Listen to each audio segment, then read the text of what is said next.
Hello बच्चों, I welcome you all once again to your channel solution series CBSE class 6 to 12। देखो, अभी तक मैं 3 वीडियो दे चुका हूं आप लोगों को इलेक्ट्रिसिटी से रिलेटेड। ये 3 पार्ट जो है ऑलरेडी आपका अपलोड हो चुका है चैनल। 4th पार्ट होने वाला है, सेम चैप्टर इलेक्ट्रिसिटी क्लास 10। आज हम लोग one of the most important topic जो कि एक्सपेरिमेंटल वेरिफिकेशन होने वाला है ओम्स लॉ का, इसको हम लोग यहाँ पे देखेंगे। देखो, ये आपके एग्ज़ाम के लिए भी काफ़ी इंपॉर्टेंट है, बोर्ड एग्ज़ाम के लिए, क्योंकि आपके बोर्ड एग्ज़ाम में ना ओम्स लॉ से रिलेटेड बहुत सारे प्रॉब्लम्स आते हैं। इवन कि आपको एक्सपेरिमेंट भी देता है कि आप जो है ओम्स लॉ को एक्सपेरिमेंटली कैसे वेरीफाई करेंगे, तो उसी को हम लोग यहाँ पे अभी डिस्कशन करने वाले हैं। तो आप देखो यहाँ पे सबसे पहले कि आपको वेरीफाई करने के लिए ये हमारा एम हो गया कि हमको ओम्स लॉ को वेरीफाई करना है। क्या क्या आपको रिक्वायरमेंट होने वाला है, तो इसमें आपको पहले ammeter, voltmeter, 3 cells आप ले सकते हो, हर एक वी वोल्ट का होने वाला है, एक नाइक्रोम वायर चाहिए और एक स्विच चाहिए। तो देखो, आपको जो है कुछ इस तरह से एक सेटअप तैयार कर लेना है। अच्छा, देखो सबसे पहले आपको क्या करना है कि ये जो भी आपका रिक्वायरमेंट्स हैं इनको हम लोगों ने इस तरह से कनेक्ट कर लिया। सबसे पहले आप यहाँ देखो, हमने क्या किया कि यहाँ पे एक नाइक्रोम वायर लिया है हम लोगों ने, इसको यहाँ पे कनेक्ट कर दिया जिसका रेजिस्टेंस R है। अच्छा, यहाँ पे देखो हम लोगों ने सेल यानी कि बैटरी कनेक्ट कर दिया है। अच्छा, अब यहाँ देखो हम लोगों ने एक पैरेलल में वोल्ट मीटर लगाया है, और यहाँ आ जाओ तो सीरीज में हमने एम मीटर कनेक्ट कर दिया है। ठीक है, तो ये एक आपका सेटअप हो गया, एक प्रॉपर सेटअप हो गया। अब यहाँ पे हमको क्या करना है कि जो हमको सेल है, पहले 1 सेल के साथ, फिर 2 सेल, फिर 3 सेल के साथ एक्सपेरिमेंट को रिपीट करना है। तो देखो, इसमें आपको थोड़ा सा इसको एक्सप्लेन भी करना पड़ेगा। तो सबसे पहले हम क्या करेंगे कि सर्किट को जब कंप्लीट करेंगे यूजिंग 1 सेल। अच्छा, तो सबसे पहले कि जो पहला सेल है वो 2 वोल्ट का है। उसके बाद हम लोग क्या करेंगे कि उसका रीडिंग नोट करेंगे। चूँकि देखो हमारे पास में आम मीटर और वोल्ट मीटर दोनों लगा हुआ है, तो वाम मीटर क्या करेगा, तुमको करंट मेजर करके देगा, और वोल्ट मीटर जो है तुमको वोल्टेज मेजर करके देगा। तो सेम प्रोसेस तुमको रिपीट करना है विद 2 सेल, है ना, फिर 3 सेल, 2 सेल, 3 सेल के साथ आप इसको प्रोसेस को रिपीट करो। अच्छा, उसके बाद क्या करना है कि in each case you have to note down the reading of ammeter and voltmeter. इसका रीडिंग जो है आपको नोट करते चलना है। ठीक है, अब देखो, जब फाइनली जब एक एक करके तीनों सेल के साथ जब आप आम मीटर वोल्ट मीटर का रीडिंग नोट कर लोगे, और जब तुम रेशियो कैलकुलेट करोगे V/I का रेशियो, है ना, तुमको 1 सेल, 2 सेल, 3 सेल, तीनों सेल के साथ ये रेशियो निकालना है। तो तुम क्या देखोगे कि इनका रेशियो जो है ना, इन ऑल दिस 3 केसेस वो सेम होने वाला है। यानी कि V और I का जब रेशियो तुम निकालोगे तो ये रेशियो तुमको तीनों केस में सेम होने वाला है। तो चूंकि V और I का जो रेशियो है कांस्टेंट है, क्योंकि ये सेम वैल्यू दे रहा है, और इसी कांस्टेंट को हम लोग रेजिस्टेंस के नाम से जानते हैं। तो thus it is verified that, हम कह सकते हो कि जो रेशियो है वोल्टेज एंड करंट का वो फिक्स है एट अ गिवन टेम्परेचर। ध्यान रखना है कि टेम्परेचर भी तुमको यहाँ कांस्टेंट रखना है, टेम्परेचर तो तुम चेंज कर नहीं रहे हो। तो इस तरह से तुम कह सकते हो कि तुम्हारा जो ओम्स लॉ है वो क्या हो गया, वेरीफाई हो गया। तो इस तरह से तुमको एक्सपेरिमेंट करके लिखना है। तुम चाहो तो इसको पूरा अपने फेयर कॉपी में इसको नोट डाउन कर लो, ये एग्ज़ाम में आपको बहुत हेल्प करेगा। अब यहाँ पे देखो, कुछ ऐसे ही काफ़ी हलवा सा टॉपिक है जिसमें गुड कंडक्टर, रेजिस्टर और इंसुलेटर को हमको डिफाइन करना क्या है। चूँकि आपके सिलेबस में है इसलिए मैंने इसको कवर किया है। तो देखो, अगर कुछ वैसे सब्सटेंस हैं that have very low electrical resistance, तो उनको हम लोग गुड कंडक्टर के नाम से जानेंगे। यानी कि इनका रेजिस्टेंस काफ़ी लो होता है, जिसकी वजह से most of the electric current को क्या करेंगे, अलाउ करेंगे, यानी पास होने देंगे। इसके एग्जाम्पल में क्या क्या आ सकता है, तो देखो सिल्वर के बारे में आप जान लो कि इसको best conductor of heat and electricity दोनों माना जाता है। तो सिल्वर हो गया, फिर जितने भी मेटल्स हैं वे सब गुड कंडक्टर में आते हैं। अब देखो, अगर तुम रजिस्टर की बात करोगे कि रजिस्टर क्या होते हैं, तो अगर हम इनको कंपेयर करें गुड कंडक्टर से, तो इनका जो रेजिस्टेंस होता है कंपैरेटिवली काफ़ी हाई होता है गुड कंडक्टर से अगर हम तुलना करें। दूसरी चीज़ कि ये जो है मोस्ट ऑफ द करेंट को रोक लेते हैं, लेकिन काफ़ी they allow a very few amount of current to pass through them. बहुत थोड़े अमाउंट ऑफ करेंट को अपने से पास होने देंगे, तो इनको हम रेजिस्टर बोलते हैं। इसके एग्जांपल में नाइक्रोम, मैग्नीन, कॉन्स्टेंटन, ये सब आपके रेजिस्टर्स के एग्जांपल हैं, तो आप भी इसको नोट कर लो। आगे देखो इंसुलेटर की अगर हम बात करेंगे, तो इंसुलेटर वैसे सब्सटेंस है ना जिनका रेजिस्टेंस काफ़ी ज़्यादा हाई होता है। तुम इसको इनफाइनाइट बोल सकते हो। इतना हाई होता है कि they even do not allow a very small amount of current to pass through them. थोड़े अमाउंट भी करेंट को ये पास नहीं होने देंगे अपने अंदर से होकर के। तभी तो हम लोग इंसुलेटर का इस्तेमाल करते हैं कवरिंग वगैरह, जो इलेक्ट्रिकल अप्लायंसेज होते हैं उनको कवर करने के लिए, यानी कि जो कंडक्टर होते हैं जिनसे करंट पास होता है, ताकि इससे क्या होता है कि हम फॉर द सेफ्टी पर्पस हम ऐसा करते हैं हम। तो देखो यहाँ पे रबर है, प्लास्टिक है, वुड है, ये सब तुम्हारे इंसुलेटर के एग्जांपल हैं। अब हम लोग देखेंगे कि वे कौन कौन से फैक्टर्स हैं जिस पे resistance of a conductor depend करता है। ये मेनली कुछ ऐसे फैक्टर्स हैं जिनको हम यहाँ पे मेंशन किए हुए हैं। सबसे पहला फैक्टर आता है लेंथ। लेंथ पे डिपेंड करेगा। दूसरी चीज़ की एरिया ऑफ क्रॉस सेक्शन पे। अच्छा, nature of material and temperature of conductor. तो देखो मेनली ये 4 फैक्टर हैं जिस पे किसी भी कंडक्टर का जो रेजिस्टेंस है वो डिपेंड करता है। अब इस पे कैसे डिपेंड करता है वो हम लोग अभी यहाँ पे देखेंगे। Experimentally it was shown that कि रेजिस्टेंस जो होता है, अगर हम यूनिफॉर्म मेटालिक कंडक्टर लें तो वो तुमको जो लेंथ होगा उस कंडक्टर का, उसके लेंथ का डायरेक्टली प्रोपोर्शनल होगा। अगर तुम एरिया ऑफ क्रॉस सेक्शन की बात करो तो इसके इन्वर्सली प्रोपोर्शनल होगा। यानी कि तुम कह सकते हो यहाँ पे कि आर जो है तुम्हारा ये डायरेक्टली प्रोपोर्शनल है लेंथ के, एंड आर इन्वर्सली प्रोपोर्शनल है 1 एरिया है, इसको इन्वर्सली बोलेंगे एरिया ऑफ क्रॉस सेक्शन के। अगर इस दोनों को तुम आपस में कंबाइन करते हो तो देखो तुमको यहाँ क्या मिलने वाला है। तुम कह सकते हो कि are proportional to length upon area. अच्छा, अगर तुम प्रोपोर्शनलिटी का साइन हटाते हो और इक्वालिटी का साइन यहाँ इंट्रोड्यूस करते हो, in that case you have to introduce a constant जिसको हम लोग रो बोलते हैं। Then the final equation will become R equals to rho L upon A. जहाँ पे देखो ये जो सिंबल है इसको हम लोग रो पढ़ते हैं and it is written as RHO। इसको हम लोग स्पेसिफिक रेजिस्टेंस और रेसिस्टिविटी के नाम से हम लोग जानते हैं। Please keep it in your mind, ठीक है। अब देखो यहाँ पे एक इम्पॉर्टेंट नोट है, इसको थोड़ा ध्यान से देखो। इसको देखो तो जो रेजिस्टेंस है वो तुम्हारा लेंथ के डायरेक्टली प्रोपोर्शनल है एंड एरिया के इन्वर्सली प्रोपोर्शनल है। तो इसका मतलब ये हुआ कि लेंथ को अगर तुम बढ़ाओगे तो तुम्हारा जो रेजिस्टेंस है वो भी बढ़ेगा। डायरेक्टली प्रोपोर्शनल का यही मतलब होता है कि एक क्वांटिटी को इंक्रीज करो तो दूसरा भी इंक्रीज होगा, अगर इसको तुम डिक्रीज करो तो वो भी तुम्हारा डिक्रीज होगा। लेकिन अगर एरिया की बात करो तो ये इसके इन्वर्सली प्रोपोर्शनल है। तो इसका मतलब ये हुआ कि अगर तुम एरिया को बढ़ाओगे तो तुम्हारा रेजिस्टेंस घट जाएगा और एरिया को घटाओगे तो रेजिस्टेंस तुम्हारा बढ़ जाएगा। तो सपोज कि अगर तुम लेंथ को डबल करोगे तो तुम्हारा रेजिस्टेंस जो होगा वो भी क्या हो जाएगा, डबल हो जाएगा। और अगर सपोज कि तुम लेंथ को हाफ कर दिए तो रेजिस्टेंस भी तुम्हारा हाफ हो जाएगा। तो बहुत ही सिंपल सी बात है। अच्छा, अब आ जाओ, अगर हम एरिया के साथ देखें तो इन्वर्स रिलेशन है। तो अगर तुम एरिया को डबल करते हो तो रेजिस्टेंस तुम्हारा हाफ हो जाएगा, और अगर एरिया को हाफ करोगे तो रेजिस्टेंस तुम्हारा डबल हो जाएगा। इसी को देखो यहाँ पे मैं लैंग्वेज में लिख दिया हूँ, तुम इसको अपने नोटबुक में नोट कर लो या फिर तुम स्क्रीनशॉट ले लो, बाद में भी तुम इसको नोट कर सकते हो। अब आगे देखो, यहाँ भी एक इम्पॉर्टेंट डिस्कशन होने वाला है कि बहुत बच्चे एरिया ऑफ क्रॉस सेक्शन तो रट लेते हैं लेकिन समझते नहीं कि एरिया ऑफ क्रॉस सेक्शन निकाले कैसे, या फिर अगर हमको एरिया निकालना होगा तो हम कौन सा फिगर कंसीडर करेंगे उसको। सपोज कि एरिया ऑफ क्रॉस सेक्शन हम कौन सा फिगर मान के एरिया निकालें। अगर तुम रेक्टेंगल मानते हो, स्क्वायर मानते हो, तो फिर उसके हिसाब से अलग अलग एरिया होगा। तो देखो एक्चुअली में जो एरिया ऑफ क्रॉस सेक्शन होता है वो एक सर्कुलर एरिया होता है। जैसे मान लो कि अगर तुम एक सिलेंडर को कंसीडर करो तो सिलेंडर का जो बेस का जो एरिया हो कुछ वैसा ही तुम्हारा यहाँ पे एरिया ऑफ क्रॉस सेक्शन होने वाला है। तो मतलब ये हुआ कि एरिया ऑफ क्रॉस सेक्शन जब तुम निकालोगे तो ये with the help of formula pi r square, इस फार्मूला के हेल्प से तुमको निकालना है एरिया ऑफ क्रॉस सेक्शन।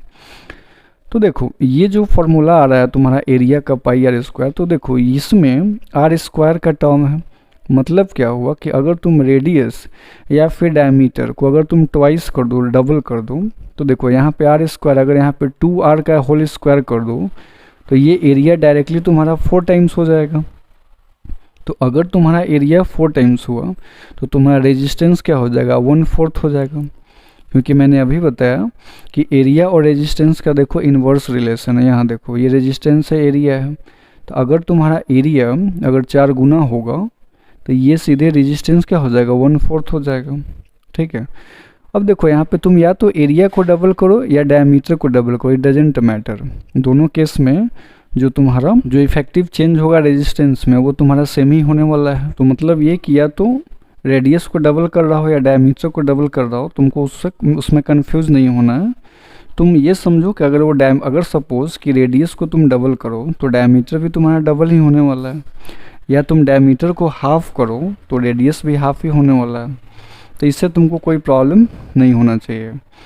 उसी तरह से अगर रेडियस या डायमीटर को तुम हाफ कर दो, अगर अब देखो यहाँ पे इसे 1/2 कर दो तो ओवरऑल एरिया तुम्हारा 1/4 हो जाएगा। यहाँ पे देखो 1/2 का होल स्क्वायर करते हो तो ये जरा देखो ये 1/4 हो जाएगा, 2 का स्क्वायर 4, नीचे यहाँ 4 आ जाएगा। तो ये अगर 1/4 हो गया तुम्हारा एरिया, अगर 1/4 हो गया तो तुम क्या बोलोगे कि तुम्हारा जो रेजिस्टेंस है वो कहीं ना कहीं 4 टाइम्स हो जाएगा। कि तुम बोल सकते हो कि जो new resistance will 4 times of original resistance. तो इस तरह से जो है तुम लोग अदर वेरिएशन भी चेक कर सकते हो, जैसे कि एक मैंने बता दिया और क्वेश्चन के हिसाब से तुम कर सकते हो।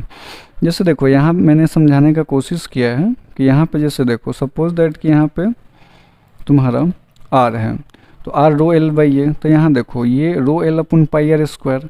अब सपोज कि यहाँ पे आर जो है तुम्हारा, आर अगर यहाँ पे क्या हो जाए तुम्हारा 2r हो जाए, तो देखो यहाँ पे रो एल अपॉन यहाँ 2r जब डालोगे तो ये पाई 4r स्क्वायर हो जाएगा।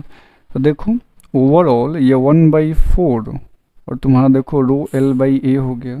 तो ओवरऑल जो एरिया है अगर तुम इसको इससे अगर compare, so new area will become 4 times of the original area, hence we can say that the resistance will become 1/4 of the original resistance। so इस तरह से जो है ये क्लियर हो गया होगा आप लोगों को।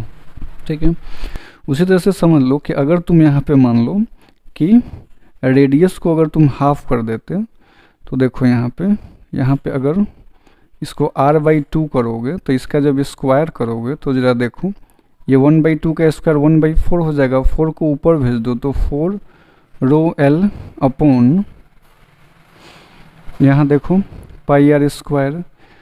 अब अगर तुम इन दोनों को कंपेयर करो, इन दोनों को, तो देखो इसका ये 4 गुना है। मतलब क्या हुआ कि तुम्हारा जो न्यू एरिया हुआ वो, तो the new area will become 1/4, so we can say that the resistance will become 4 times. तो इसको मैंने इधर एक्सप्लेन कर दिया है ताकि तुमको वहाँ नहीं समझ में आया हो तो यहाँ तुम समझ सकते हो।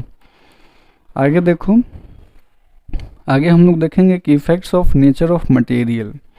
हम लोग यहाँ पे देखने वाले हैं कि अगर हम अलग अलग मटेरियल यूज करते हैं तो फिर उसका कैसे इफेक्ट पड़ने वाला है रेजिस्टेंस के ऊपर। तो देखो जो रेजिस्टेंस होता है ना, ये तुम्हारा नेचर ऑफ मटेरियल आप कौन सा ले रहे हो इस पर भी डिपेंड करता है। जैसे कि मान लो कि अगर तुम 2 वायर लेते हो, एक कॉपर का एक आयरन का, एंड सपोज कि दोनों का लेंथ भी इक्वल है and area of cross section भी इक्वल है, तो उस केस में तुम्हारे हिसाब से जो रेजिस्टेंस है सब वो सेम होना चाहिए। लेकिन देखो रेजिस्टेंस यहाँ पे सेम नहीं होगा। यहाँ पे देखा गया एक्सपेरिमेंटली कि आयरन का जो रेजिस्टेंस था वो कॉपर से ज़्यादा है।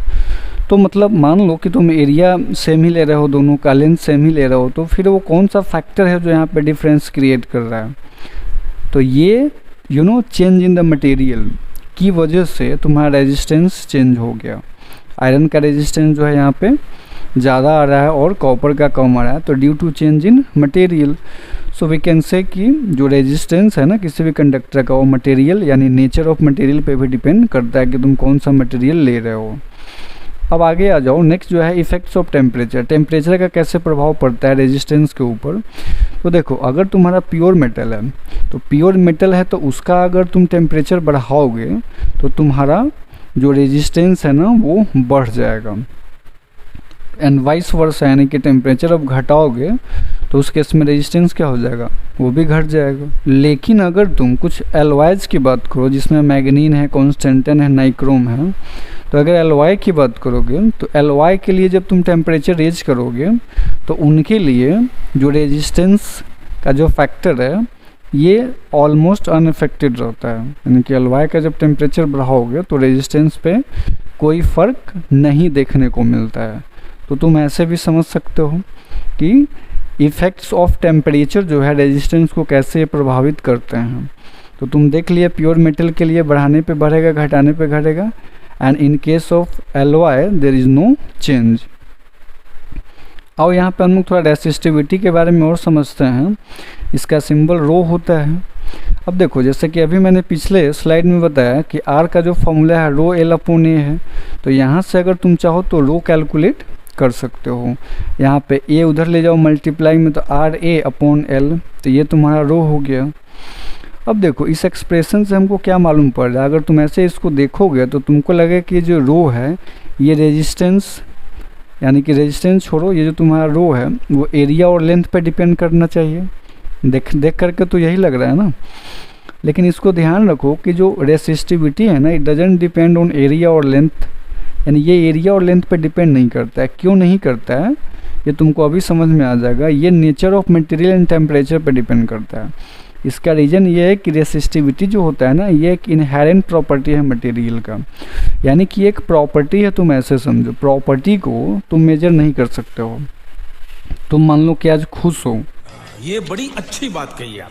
हम इसको मेजर करके नहीं बता सकते हैं कि तुम कितना खुश हो। It is a comparative term. हम कंपेयर कर सकते हैं कि तुम कल ज़्यादा खुश थे, आज उससे ज़्यादा खुश हो, तो यहाँ पे कंपैरिजन हो सकता है। तो इनहेरेंट का मतलब होता है ना कि वस्तु के अंदर का एक निहित, यानी उसके अंदर का छुपा हुआ गुण है। तो क्वालिटी को हम लोग मेजर नहीं कर सकते हैं। तो इसी के लिए जो है हम ये कहते हैं कि जो रेसिस्टिविटी है ना, ये नेचर ऑफ मटेरियल पे डिपेंड करेगा और टेम्परेचर पे डिपेंड करेगा, बाकी ये किसी चीज़ पे डिपेंड नहीं करेगा। ठीक है ना।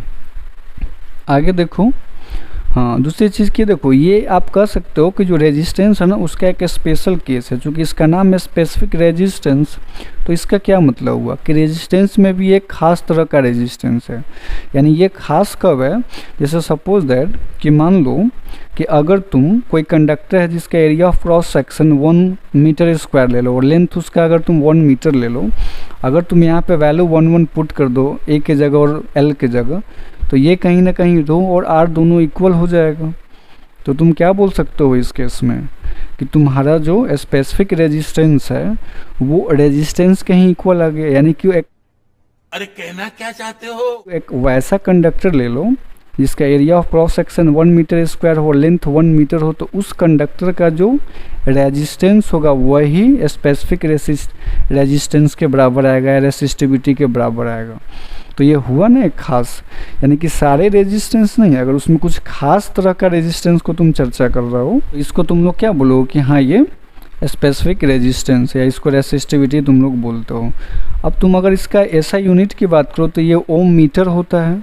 अच्छा, ये ओम मीटर कहाँ से आया ये भी मैं अभी एक्सप्लेन कर देता हूँ। देखो, तो सपोज कि ये फार्मूला है तुम्हारा रेसिस्टिविटी का आर ए अपॉन एल, तुमको इसका यूनिट फाइंड करना है। यहाँ पे तुम्हारी रेजिस्टेंस हो गया, तो रेजिस्टेंस के लिए यूनिट हम लोग ओम यूज़ करते हैं।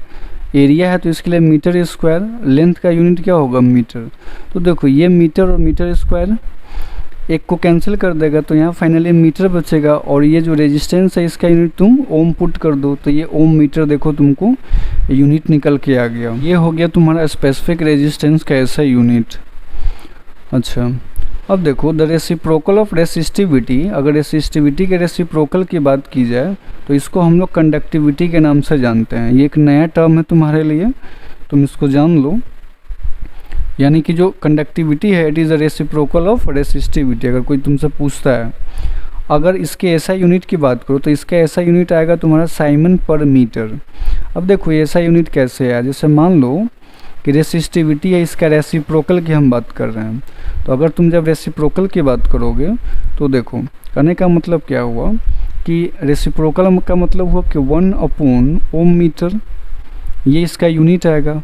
अब देखो यहाँ पे 1 अपॉन जो ओम है, इसको मैं पिछले वीडियो स्लाइड में बताया था कि तुम्हारा जो रेसिस्टेंस है इसका रेसिप्रोकल को हम लोग कंडक्टेंस बोलते हैं, और कंडक्टेंस का यूनिट हमने 1/ओम बताया था, जिसको हम लोग साइमन के नाम से जानते हैं। तो तुम 1/ओम के जगह अगर साइमन लिख दो तो बचा क्या, साइमन पर मीटर, यही हुआ ना, यानी कि साइमन पर मीटर ये जो तुम्हारा हो गया ये कंडक्टिविटी का ऐसा यूनिट हो गया। या तुम चाहो तो मीटर को भी ऊपर भेज सकते हो, अगर मीटर को ऊपर भेज दोगे तो ये साइमन मीटर इनवर्स, तो ये तुम्हारा जो कंडक्टिविटी है इसका ऐसा यूनिट निकल के आता है। तो आई थिंक कि तुम समझ गया।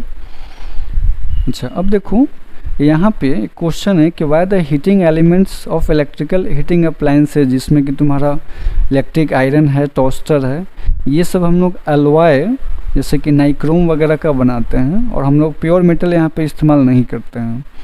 तो देखो सिंपल सा इसका आंसर है कि जो अलॉयज है इसका जो रेसिस्टिविटी है ना ये काफ़ी ज़्यादा होता है अगर तुम इसको प्योर मेटल से कंपेयर करो। ठीक है, तो चूंकि ये हीटिंग डिवाइसेस है तो हमको यहाँ पे हीट एनर्जी का काम है, हमको यहाँ करंट पास नहीं कराना है, हमको ये देखना है कि ये कितना ज़्यादा से ज़्यादा करंट को अपोज कर रहा है। ये जितना ज़्यादा करंट को अपोज करेगा उतना ज़्यादा हीट एनर्जी प्रोड्यूस करेगा, और हमको हीट एनर्जी का ही काम है, तो इसके लिए हमको इसका रेजिस्टेंस काफ़ी हाई रखना होगा, और हाई रेजिस्टेंस रखने के लिए तुमको अलॉय लेना पड़ेगा रादर देन प्योर मेटल। अच्छा, दूसरा रीज़न ये है कि अगर तुम अलॉय की बात करो तो ये आसानी से इसका ऑक्सीडेशन नहीं होता है, यानी कि ये आसानी से तुम्हारा बर्न नहीं करेगा, यानी कि ऑक्सीजन से रिएक्ट ही नहीं करेगा, तो इजीली ये बर्न नहीं करेगा, जिससे कि ये अच्छे से ग्लो करेगा। इवन कि काफ़ी उसको हाई टेम्परेचर दोगे तो हाई टेम्परेचर पे भी वो ग्लो करेगा, बट वो बर्न होकर मेल्ट नहीं करेगा। तो ये खासियत है जिसकी वजह से हम लोग जो हीटिंग एलिमेंट है वो हम लोग प्योर मेटल की बजाय हम लोग अलॉय का बनाना प्रेफर करते हैं। आगे देखो, ये मोस्ट इम्पॉर्टेंट है, कॉम्बिनेशन ऑफ रेजिस्टर्स के बारे में हम लोग यहाँ पे पढ़ने वाले हैं। दो या दो से ज़्यादा रेजिस्टर्स को हम लोग आपस में कैसे कंबाइन करें जिससे कि हमको डिजायर्ड रेजिस्टेंस मिल जाए, और ये पूरे चैप्टर का काफ़ी इंपॉर्टेंट है। सारा तुम्हारा न्यूमेरिकल जो है इलेक्ट्रिसिटी का वो इसी पे बेस्ड होने वाला है, तो ये तुमको ध्यान से समझना पड़ेगा। देखो यहाँ पे हम लोग एक सिचुएशन पहले कंसीडर करेंगे कि मान लो कि तुम्हारे पास दो रेजिस्टर्स हैं और दोनों 4-4 ओम के हैं। अच्छा, मान लो कि तुम चाहते हो कि तुमको रिक्वायरमेंट है 2 ओम रेजिस्टर का, तुमको एक ऐसा रेजिस्टर चाहिए जिसका रेजिस्टेंस 2 ओम हो, और है तुम्हारे पास 4 ओम का 2-2 रेजिस्टर। तो अब तुम क्या करोगे? तुम क्या सोच रहे हो कि एक को बीच से काट देंगे तो 2 ओम बन जाएगा? नहीं। अब ऐसा होगा कि नहीं होगा ये तो हम लोग बाद में देखेंगे। यहाँ पे तुमको कॉम्बिनेशन ऑफ रेजिस्टेंस काम आएगा। तो अगर हम बात करें तो मेनली जो है तुमको 2 वेज हैं जिसकी वजह से तुम रेजिस्टर्स को आपस में कंबाइन कर सकते हो।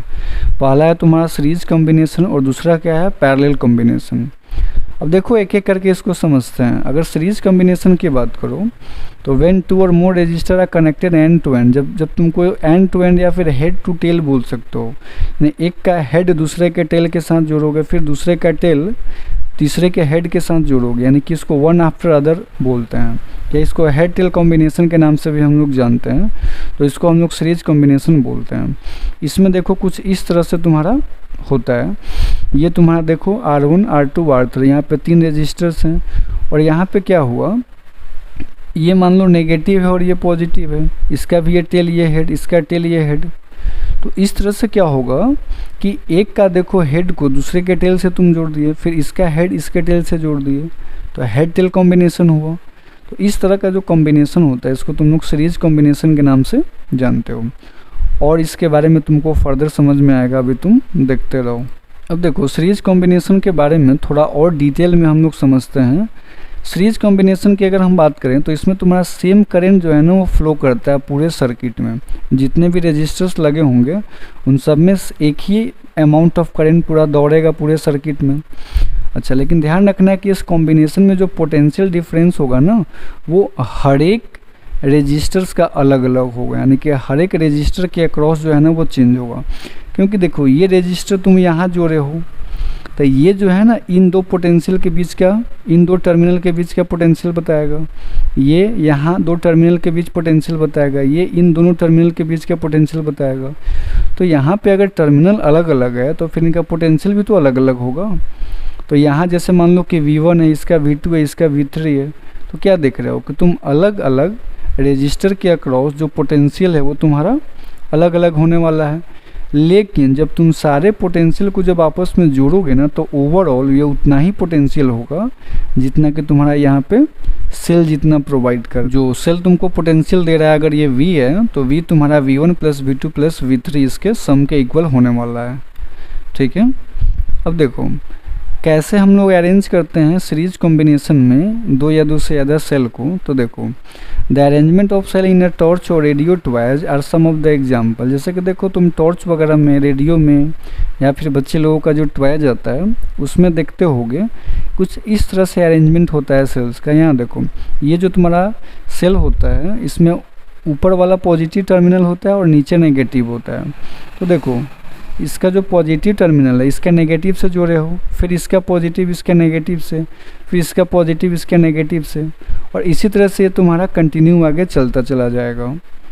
तो इस तरह का जो कॉम्बिनेशन होता है ना, जिसको हेड टेल तुम बोलते हो, कि एक का पॉजिटिव तुमको दूसरे के नेगेटिव से जोड़ना है, तो तुम इसको क्या बोलोगे कि हाँ ये सीरीज कॉम्बिनेशन है। तो चलो कुछ और फैक्ट्स हैं इसके बारे में जिसको हम लोग समझ लेते हैं कि when there are many resistor are connected in series और parallel there is one resistor. अब देखो, तुम बहुत सारे रजिस्टर को सीरीज या पैरेलल में जब जोड़ोगे ना, तो एक ऐसा इफेक्टिव रजिस्टर होगा, या दो से ज़्यादा रजिस्टर को तुम सीरीज में जोड़ो या पैरेलल में जोड़ो, तो उनका जो एक इफेक्टिव या जो कंबाइंड रेजिस्टेंस होता है उसको हम लोग इक्विवेलेंट, इफेक्टिव या रिजल्टेंट या कंबाइंड, ये सब इसके नाम है। तुम चाहो तो इसमें से सबको समझ लो, क्योंकि एग्जाम में कोई भी दे सकता है, या तो इक्विवेलेंट निकालने को दे सकता है, या इफेक्टिव, रिजल्टेंट या कंबाइंड। तो ये सारे इसके नाम होते हैं। हम लोग देखेंगे कि जो कंबाइंड रेजिस्टेंस या इक्विवेलेंट रेजिस्टेंस सीरीज कॉम्बिनेशन में अगर हमको दे दिया है तो उसको हम कैसे निकालेंगे। मान लो कि अगर सीरीज में दो या दो से ज़्यादा रजिस्टर को कनेक्ट करके दे दिया हुआ है और तुमको बोला है कि तुम इसका इक्विवेलेंट निकाल के दिखाओ, तो बहुत ही सिंपल है। इसके लिए तुमको क्या करना है कि जितने भी रजिस्टर सीरीज में जुड़े हुए हैं सिंपली तुमको सबको ऐड कर देना है। You have to add each individual resistance to obtain the equivalent resistance. Suppose कि R1, R2, R3 बहुत सारे रजिस्टर्स हैं जो कि सीरीज में जुड़े हुए हैं। अच्छा, तुमको मान लो कि इनका इक्विवेलेंट निकालना है, तो इनका फॉर्मूला हो जाएगा तुम्हारा R इक्विवेलेंट का, देखो, यानी कि R इक्विवेलेंट ऑफ सीरीज, ये R1 plus R2 plus R3 plus and so on. इस तरह से जितने भी रजिस्टर्स लगे हैं सबको तुम जोड़ते चले जाओ। जोड़ने के बाद जो फाइनल आंसर होगा वही तुम्हारा सीरीज इक्विवेलेंट के बराबर होगा।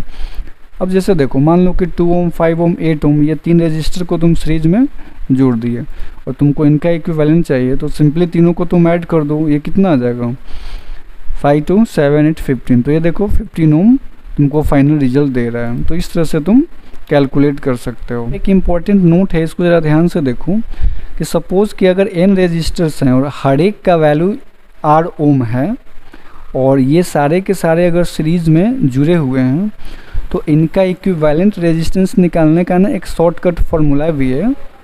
R equivalent of series is equal to n times R, यानी कि जितने भी रजिस्टर्स हैं उनको उनके जो मैग्नीट्यूड है उनसे मल्टीप्लाई कर दो तो तुमको उसका इक्विवेलेंट निकल जाएगा। कंडीशन है कि they should be connected in series, यानी कि number of resistance multiplied by value of individual resistance. Clear है? अच्छा, अब दूसरी चीज़ ध्यान रखो कि in series combination the value of effective resistance is always greater than each individual resistance. ये भी काफ़ी इंपॉर्टेंट है कि अगर मान लो कि तुम सीरीज में जोड़ रहे हो ना, तो सीरीज में जो इक्विवेलेंट रेजिस्टेंस आएगा उसका वैल्यू हर एक इंडिविजुअल से ज़्यादा होने वाला है। यहाँ पे हम लोग देखो एग्जांपल लिए हुए थे कि 2, 5, 8, यहाँ पे 3 रजिस्टर को हम लोग सीरीज में जोड़े, तो देखो इनका इक्विवेलेंट 15 ओम आया। तो देखो ये जो इक्विवेलेंट है ना, इन ईच इंडिविजुअल से ज़्यादा है कि नहीं। देखो दो कंपेयर करो 15 को, तो 2 से भी बड़ा है, 5 से भी बड़ा है, 8 से भी बड़ा है। तो वही ये लाइन कहना चाह रहा है। ये जो लाइन लिखा हुआ है इसका मतलब यही हुआ। देखो यहाँ पे हम लोग फार्मूला भी डिराइव करेंगे कि सपोज दैट कि अगर तुमको इक्विवेलेंट रेजिस्टेंस का फार्मूला निकालना हो in series combination for 3 register, हम यहाँ पे 3 रजिस्टर के लिए निकालेंगे। And with the help of this formula you can calculate for 2 और मोर रजिस्टर। तुम 2, 4, 5 ऐसे जितने भी रजिस्टर तुमको एग्जाम में दिया रहेगा तुम इस हिसाब से निकाल लोगे। तो देखो सबसे पहले हम क्या कर रहे हैं कि यहाँ पे 3 रजिस्टर ले रहे हैं और जिनका रेजिस्टेंस R1 R2 R3 है, और इनको हम सीरीज में कनेक्ट कर रहे हैं अक्रॉस अ सेल। अच्छा, अब सेल का जो पोटेंशियल डिफरेंस है वो V वोल्ट है, यहाँ देखो। अच्छा, अब अगर हम बात करें सीरीज कॉम्बिनेशन में, तो हमको पता है कि सेम करंट जो है ये फ्लो करता है हर एक रजिस्टर के साथ। दूसरी चीज़ कि sum of each individual potential difference को जब आप जोड़ोगे तो उतना ही आना चाहिए जो कि उसका टर्मिनल वोल्टेज है। तो तुम ये बोल सकते हो कि देखो ये सेल के टर्मिनल के अक्रॉस वोल्टेज, यहाँ टर्मिनल वोल्टेज V है, तो V का value V1 plus V2 plus V3 के इक्वल आ जाएगा। अब यहाँ से तुम लगा दो ओम्स लॉ। ओम्स लॉ में जानते हो कि V इक्वल्स टू IR, तो V की जगह हम यहाँ IR लिख रहे हैं। I हम ये मान के चल रहे हैं कि I जो है पूरे सर्किट में ये जो I करंट फ्लो हो रहा है, और RS का मतलब हुआ कि रिजल्टेंट हम लोग ले रहे हैं, सीरीज का रिजल्टेंट ले रहे हैं। तो यहाँ पे अब V1 की जगह IR1 पुट करो, I सब में सेम रहेगा। क्यों? क्योंकि जो करंट है वो I ही फ्लो करेगा, क्योंकि ये सीरीज कॉम्बिनेशन है, करंट का वैल्यू तो चेंज होता नहीं है। रेजिस्टेंस जो है सबका R1 R2 R3 है, तो उसके हिसाब से यहाँ R1 R2 और R3 कर दो। अब यहाँ पे क्या करो कि I तुम दोनों साइड से कॉमन ले लो, तो I कॉमन लेके यहाँ से कैंसिल आउट कर दो, तो RS क्या आएगा तुम्हारा R1 plus R2 plus R3 के इक्वल आ जाएगा। इस तरह से जो है तुम्हारा फॉर्मूला डिराइव हो गया। यहाँ पे नोट है कि similarly we can derive the formula for 2 और मोर रजिस्टर्स।